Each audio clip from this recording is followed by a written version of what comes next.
Okay, so you want me to tell you the birthday funeral story? Okay. Well, right before I turned 25, one of my college buddies was given some land by his family for his birthday. And it was like the family hunting land. It was really important and it was a big deal. And we were all like, oh my gosh, dude, this is so awesome. You're like so grown up. You have land. You have to pay tax on your land. Do you have to insure your land? Well, obviously props to him, kudos to him. But that next weekend, I went home because it was my birthday coming up. And Saturday morning, my family's doing the very, the thing that we do. We sit around, we're very uh, caring about our community, but in a dark way. So everybody's reading the obits over Saturday morning breakfast. And they're like, oh, did you hear about so and so? They died of the prostate cancer and they're sipping the coffee. And this is what the conversation is. And I'm like, oh, by the way, did I tell you? My buddy up at Michigan State, he was given family land for Christmas. He was given the family hunting land. Like, dude, he's so grown up. And then my parents started doing that thing that's very unsettling when they do it, and they're like, ah, ah, ah. And I'm like, oh my god, what's happening? We don't have family land. What are they gonna do? So this is what they did. So that night at my birthday, they bring out the cake and they're like, happy birthday to. And I get the card and it's funny. And I open it up. And when I open it up, a little piece of paper kind of flutters out of it. And I pick up the paper and I look at it. And it's a clipping from our local newspaper. And it says, Hallbritter Funeral Home and Silverbrook Cemetery. Buy two, get one free. I'm like, wait a minute, what is this? And they're like, you wanted land. I can get you some land. And I'm like, oh my God, Mom and Dad, are you giving me a cemetery plot for my birthday? And they're like, well, you're not married. And I'm like, what? I mean, I thought you guys loved me. Thank you, Kitty. And yeah, for real, they did. They said, you're not married. And I don't know what that's got to do with anything. But they saw the clipping and, it is a good sale. So why not buy the cemetery plot? And I'm just so upset. I don't even know what to say. And I'm thinking, well, this has to be a gag gift, but there wasn't anything else. It wasn't like I got a car or like a cabin on the lake. No, it was just a cemetery plot. And I honestly, I tried to forget about it. And I tried to not lead into any conversations in any such a way with my friends when I got back to school that might make them ask me, so, hey, yeah, what did your parents get you? Because I didn't want to tell anyone what my parents got me.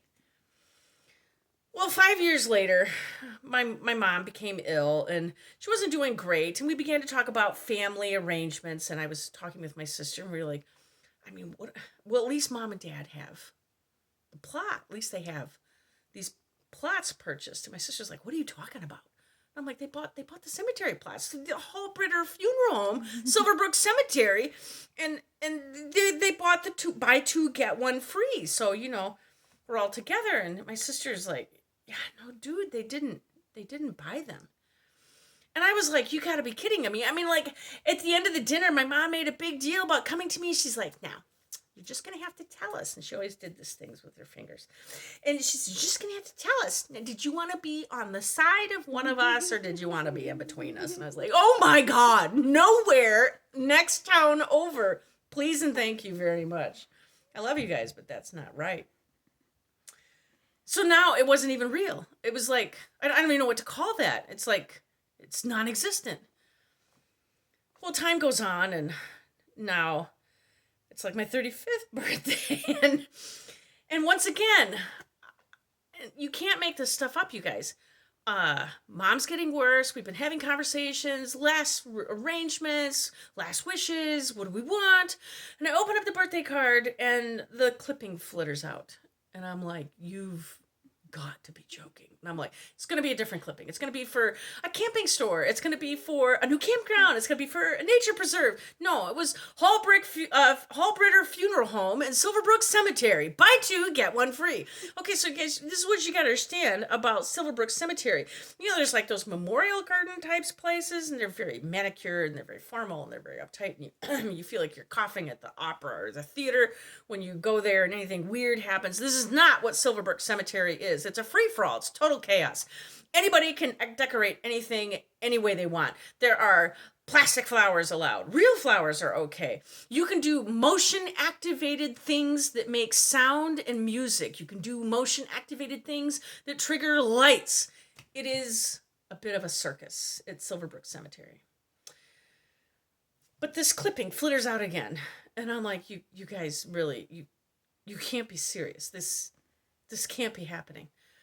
But it is the exact same clipping. They didn't even change the ad copy after 10 years.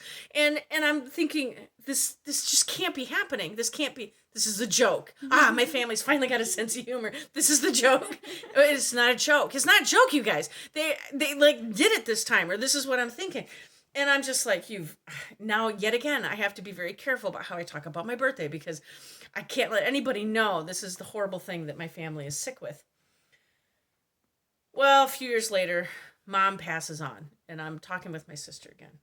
And I'm saying, can't believe Mom's gone.